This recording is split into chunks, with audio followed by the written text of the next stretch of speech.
30 જૂનની એક ઘટના હતી કે જેમાં કચ્છના લેડી કોન્સ્ટેબલ નીતા ચૌધરી કે જે સોશિયલ મીડિયામાં પણ એટલા એક્ટિવ છે અને જેમના હજારો લાખો ફોલોવર્સ છે અને જે એક અલગ જ પ્રકારની લાઈફસ્ટાઈલ જીવતા છે આપણને જોવા મળતા હોય છે સોશિયલ મીડિયામાં એમના વિડીયો જે છે ઘણીવાર જોવા મળતા હોય છે લોકોને સલાહ આપતા વિડીયો બનાવતા હોય છે અને એ 30મી જૂનના રોજ એ દિવસ હતો ત્યારે એ પકડાયા હતા બુટલેગર યુવરાજસિંહ સાથે યુવરાજસિંહ જાડેજા જેમનું નામ હતું અને દારૂની હેરફેર કરતા એ ક્યાંક ને ક્યાંક ઝડપાયા હતા હવે જ્યારે એમને પકડી પાડવામાં આવ્યા ત્યારે બીજે જ દિવસે એમને જામીન મંજૂર થઈ ગયા હતા આવો કેસ હતો તેમ છતાં પણ અને એટલે પોલીસે જે છે એ અરજી કરી ઉપલી કોર્ટમાં અને એના જામીન છે એ કેન્સલ કરાવ્યા અને ફરીથી એમને પોલીસની કસ્ટડીમાં લેવામાં આવ્યા હવે એ ત્યારબાદ ઘણી બધી ઘટનાઓ થઈ અને ઘટનાઓને પગલે જ્યારે કાલે એમને કોર્ટમાં રજૂ કરવામાં આવ્યા હતા અને સાંજનો સમય હતો એટલે કોઈ એક સમયના કારણે આગલા દિવસે છે એના માટે નિર્ણય છે એ લેવામાં આવી રહ્યો હતો અને ત્યારે એ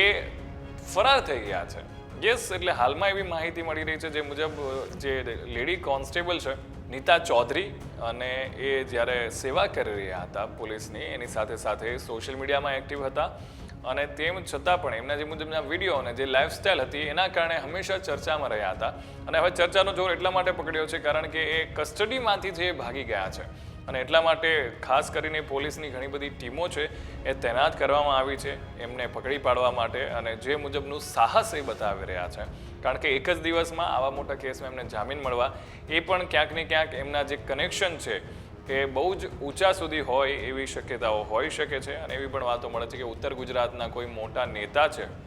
એમની સાથે પણ એમના બહુ જ ગાઢ સંબંધ છે જેના કારણે પેલા કોઈ મોટા કેસમાં પણ એમને ફસાવતા છે એ બચાવી લેવામાં આવ્યા હતા અને હાલમાં પણ જે મુજબ ઘટના બની છે કે અચાનક જ એ ફરાર થઈ ગયા છે પોલીસ કસ્ટડીમાંથી એ પણ એક ચર્ચાનો વિષય છે એટલે જ્યારે જામીન ના મળ્યા અને જે કોર્ટમાં રજૂ કરવામાં આવ્યા હતા અને ઘરે ત્યારે એમને પહોંચ્યા ત્યારે લેવા માટે ત્યારે ખબર પડે છે કે ઘરને તો તાળું છે અને ત્યાંથી એ ગાયબ થઈ ગયા છે એટલે આ બાબતે હવે આગળ શું થશે એ તો આપણે ચોક્કસથી જાણીશું પણ તમને શું લાગે છે આ મુદ્દે એ કોમેન્ટ કરીને ચોક્કસથી જણાવજો keep watching vibes of India